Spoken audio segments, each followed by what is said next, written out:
রাসূল সাল্লাল্লাহু আলাইহি সাল্লাম বলেছেন যে ওই ব্যক্তি জান্নাতে যেতে পারবে না যে ব্যক্তি জান্নাতে যেতে চাইলো না। তখন সাহাবীরা বললেন যে কে আবার জান্নাতে যেতে চায় না?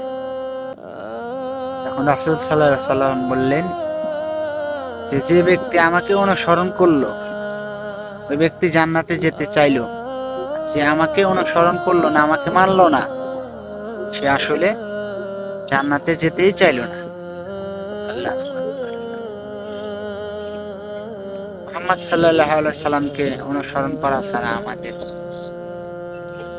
শুধু মুখে স্বীকৃতি দেওয়া, কাজের বেলায় ঠনঠনা কাজ করলাম না, নামাজ নাই, রোজা নাই, আল্লাহর হুকুম নাই, শুধু মুখে স্বীকৃতি দিলেই কি হয়? লা ইলাহা ইল্লাল্লাহ, এর কি কাজ নাই? আল্লাহ আমাদেরকে বোঝার তৌফিক দান করুন।